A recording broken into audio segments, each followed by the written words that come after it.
Okay, let's use the magic hammer to get this section done. Get a haircut, you hippie. Not gonna happen. Took me 2 years to grow these locks. Huh. Alright, well, if you're new to the channel, I should probably explain what's going on. This is my magic hammer. Usually it either does the work or makes fun of me. It must be shooting blanks right now. So let's just give it one more try. Even the magic hammer's piling on. Guess we better do something about that. Can we just do the work now? Alright, there we go. That's what's supposed to happen the first time. Let's go fix that fan. Oh yeah, and if you're new to this channel and you don't know what this is for, I have a video about it. I'll put a link above.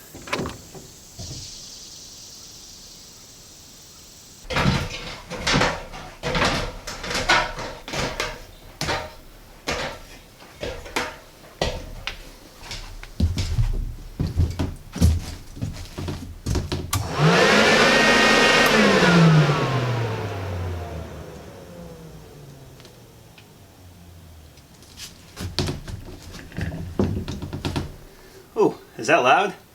I'm just not hearing it. Just kidding. Okay, so let's real quickly run down the scenario in which this is useful. It's the morning, you've dutifully shut all your windows, you've pulled all your shades. Throughout the day, your insulation fights the good fight against the impending heat of the day. As the night rolls around, it's lost the battle. The temperature has dropped outside to the point where it's colder than the temperature inside. You'd come up here, you'd remove the piece of rigid insulation that you've placed in this frame.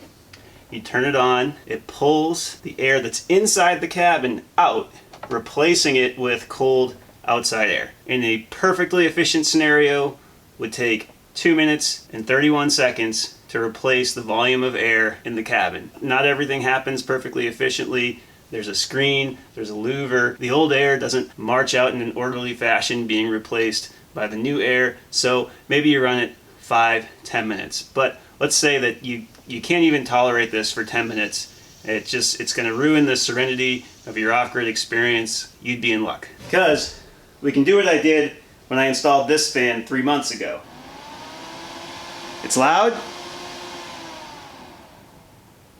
It's quiet. It's still running. So let's do that right now. I'll put a link to the video where I installed this fan with the controller. Here's my controller. I ordered it on Amazon. I think it was $13. And it's got a little knob. And so you got power positive, power negative, and you got motor positive, motor negative. Up to 30 amps and from 7 to 8 volts DC input. Okay, let's pull this fuse.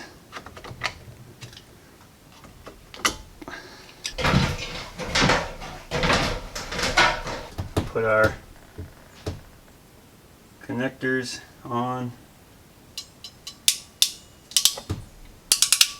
And I do always test these, even if I don't show it. And that's good. Someone said that a properly crimped connection is actually stronger than a soldered and shrink wrapped connection. I didn't know that. I don't know if that's true. That's just what someone told me. We've got to put these on our M positive and M negative. We will put the negative.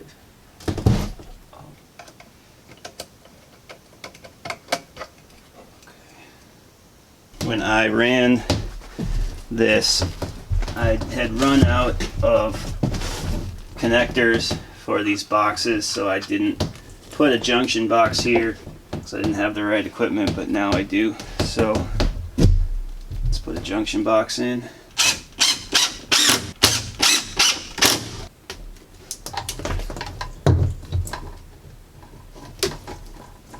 And I didn't show it in the video, but as soon as I snaked the wire through the last video, I immediately pulled it back out and put another set of wires through in addition so that I can have some DC lights and USB chargers up here. So we've got a lot of wires. We've got a lot going on in here.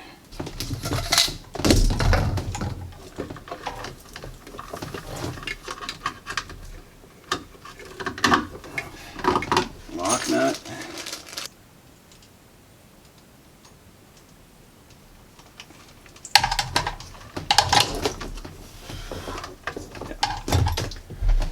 I'm gonna move this switch. I don't like where I put it.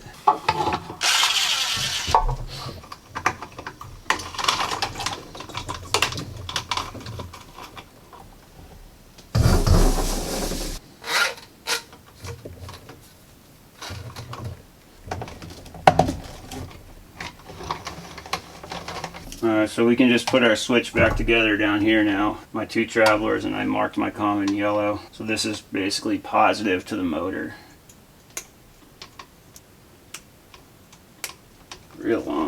Real long working loop here.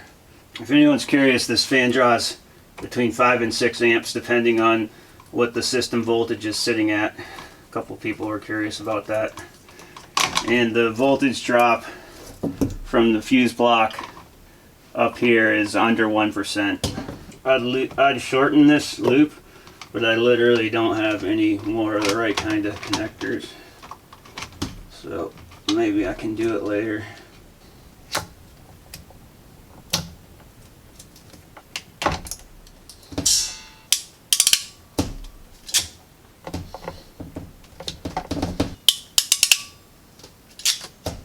That's solid too.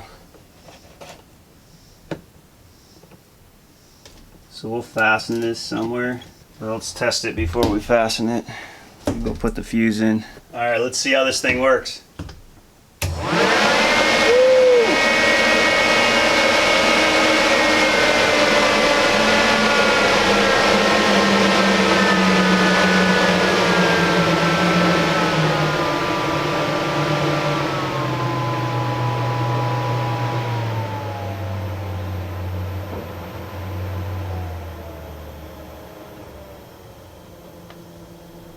Well, there you go. Any level of noise you want. Still running. I mean, I doubt you could even hear this from 10 feet away. Could probably go a little lower. Yeah, it's still running.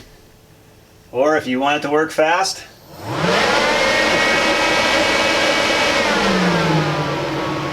medium speed, low speed. Let's figure out what else we're going to work on.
So a lot of times people ask me what I do for water, and this is what I'm doing for now, but I've got a spring, I've also got a stream and a roof. I think we get about 60 inches of rain a year here, so that's a project for the future. But for now I just haul it in my truck, and I've got a 300-gallon tank buried underneath the foundation in a small section that's insulated, and I just transport it here and fill it over there. And this is 35 gallons. It takes me a while to even go through 35 gallons.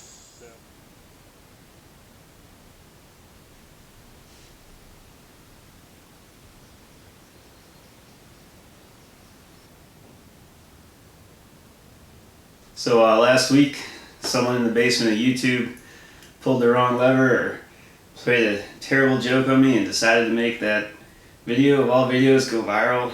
So tons of new people here. If you're new, welcome to the channel. I've built this cabin from the ground up. I got videos of almost all of it. I make mistakes. I don't always do everything perfectly. Every once in a while I get something right. A lot of times I screw up. So stick around. We'll screw up all kinds of stuff together. It's going to be awesome.